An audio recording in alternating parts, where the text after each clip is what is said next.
America's news media. The wealth of information and opinions available to us through the First Amendment is certainly one of this country's greatest strengths. However, a closer look at our cable news also reveals one of America's greatest challenges.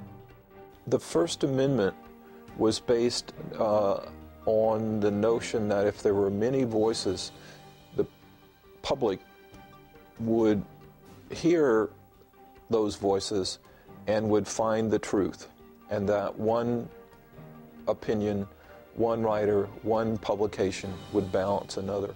The decline of civil discourse has become an obstacle in the pursuit of knowledge through news. According to AmericanProgress.org, mass media informs our political decisions. Media bias is not simply a problem of partisanship. It is a problem of peace or war, of solving our problems or descending into confusion. Has incivility become the driving force behind our television journalism today?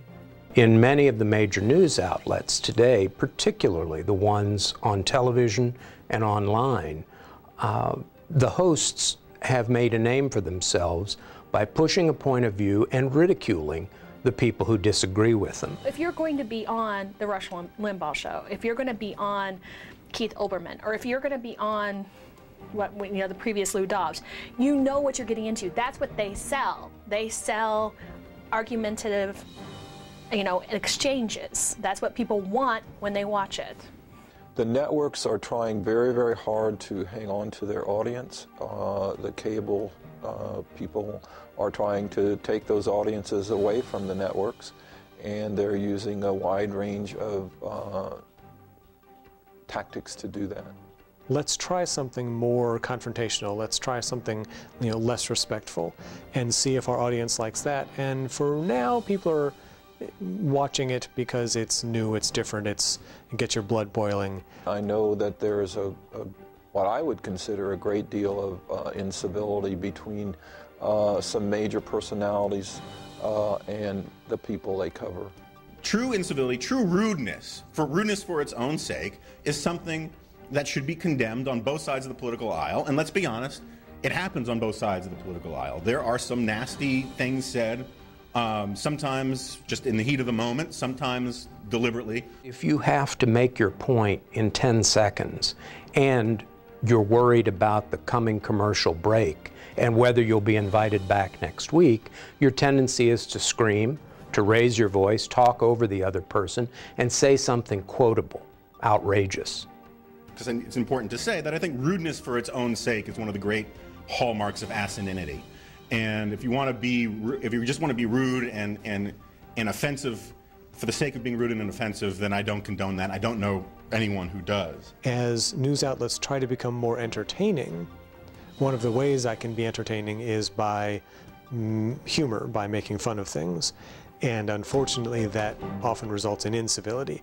I interview somebody, and then in my studio, I make fun of them for the way they spoke, the way they dressed, what they had to say, whatever it might be. That gets a laugh from the audience, but it's unfair, seriously unfair to the source. It makes for great theater, sometimes compelling television, but it rarely adds any illumination to the issue. In 2008, the average daily viewership for the three major cable news networks were as follows: Fox News with 2.1 million viewers, MSNBC with 787,000, and CNN with 805,000. Within the top-ranked network, The O'Reilly Factor and The Special Report with Bret Baier are two popular evening news shows. The O'Reilly Factor, the more combative of the two, has 1.4 million more viewers. Do these ratings lend themselves to the popularity of incivility? I think ratings comes into fact, and that comes with advertisers. Get advertiser dollars by how high your ratings are. I am certain that all of these people are very, very interested and concerned about their ratings. That's good for the news organization that they work for. It's also good for them in their careers. But I suspect a lot of them actually believe what they're saying. If it didn't sell, they wouldn't be popular. If Rush Limbaugh was not popular, he would not be carried on multiple radio outlets everywhere. Sure, it sells. That's why it's out there. Journalism is a business. We've got to get audiences. And so when some guy on the news starts to shout and people start to tune in, others say, well, that worked for him, I'm going to try it too, and they shout and people tune in. And that will continue until people start to tune out. People have discovered in the last 10 years this ability to generate ratings and thus make money from opposition forces, from arguments, yelling, ridicule. And once they decide, you know, I've had enough of this, I don't want to sit down and eat dinner and listen to people screaming at each other all the time, I'd rather have something else, and the audiences dwindle, then at that point we'll look for something else that sells. My hope is that's solid, rational information. In a nationwide poll, 80% of Americans said they think incivility is a problem. In a separate study, it has been shown that Americans have become less and less trusting of mass media since 1972.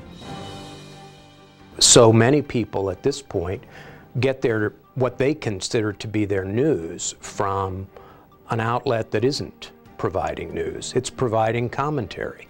I think it's quite easy to find the people who will reinforce your opinions and never listen to the other side. People just saying, well, that's wrong, you're wrong, I'm right. That is being billed as news. News, in its proper sense, is vetted, checked out, objective, factual information. And to the extent that people are being misled about what is news and what is opinion, that to me is a problem. So I think what I would wish for would be to keep the same opinionated approach, but add balance to it. I think anytime you inject some sort of opinion, some sort of striking opinion, then you're going more towards what I call commentating on that. And then, therefore, seeing things not through a lens of reality, but through a lens of opinion.